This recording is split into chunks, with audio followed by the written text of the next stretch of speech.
Alright, so this is our Milestone 2 3D first person version of Breakout.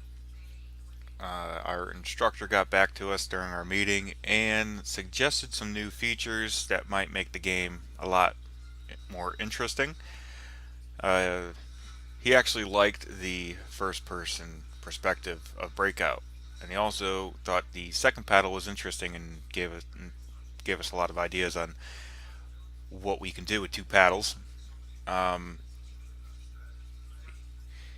He wanted me to change the movement keys to A and D, and he wants me to do the camera changes with the spacebar, which I haven't done yet, which shouldn't take long.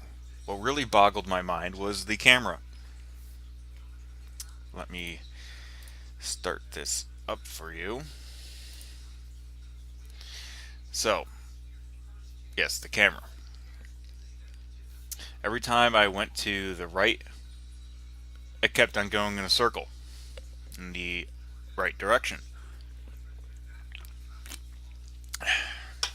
Then I researched it, and I remember the instructor telling me something about math that function with the clamp. I think I only used it once the entire time I've gone to Full Sail, and then I went to the Unity scripting website, the API, and looked up clamping, and then found another link to what I was trying to do, was manipulating the rotation. Found that in the API. And then that tell you what, the Unity API website will help you with anything, just as long as you know what you're looking at. So what I have here, obviously you can see the time lapse. The paddle is no longer completely invisible to the player. It's actually translucent purple. So this is me moving the mouse, still moving the mouse to the left, and stopped. This is what the clamping does. It restricts the movement and keeps it to a number that you set, a float. Same thing with the right. Still moving it right. Still moving it right. And the top one actually does it too.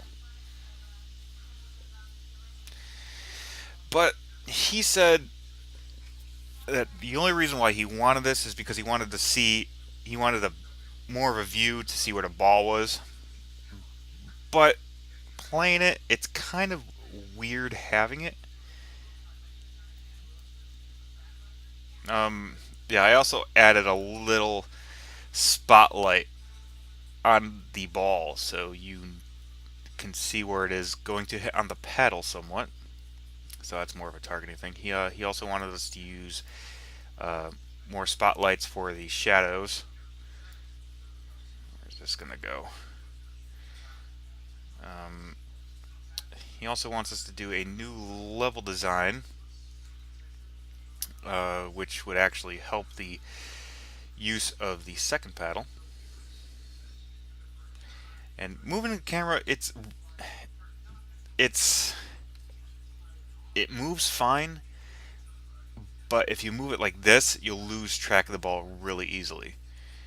That's why I was really hesitant when he said, could we add the feature of rotating the camera just a little bit? Uh, it gets some. You got to get used to it. You can watch the ball coming down.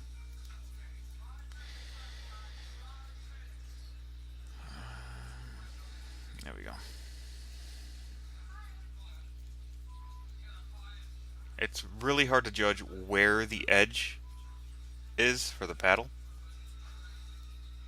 when the ball's coming down. That's why I had to put the little spotlight to let you know that it is pretty close. So the little light thing only shows when the ball is somewhat close to the paddle, letting the player know that the ball is close to the paddle.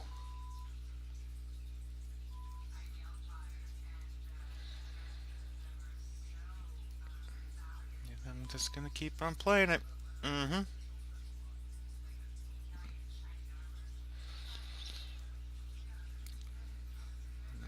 That would be a trap. Um, a way to destroy traps is hit it with the ball. Boop. But they do not do anything yet. Still waiting on that. Oh shit.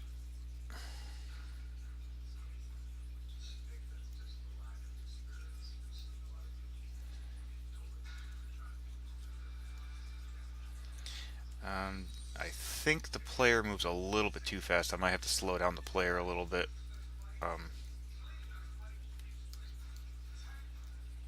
I'm probably going to change the boost key to the S key because he had me change the right and left movements to A and D.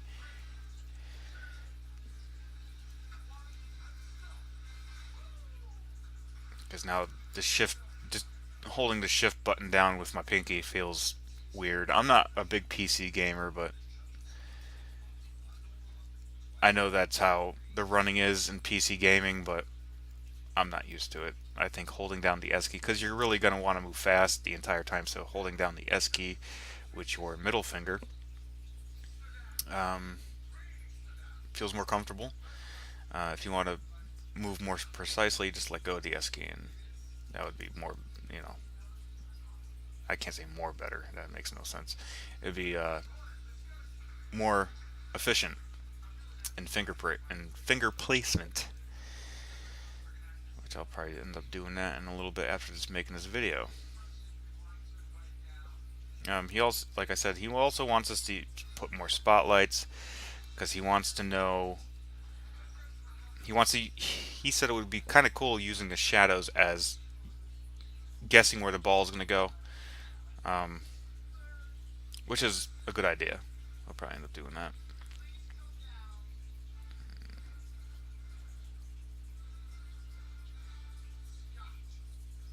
Let me try to clear out this wall over here.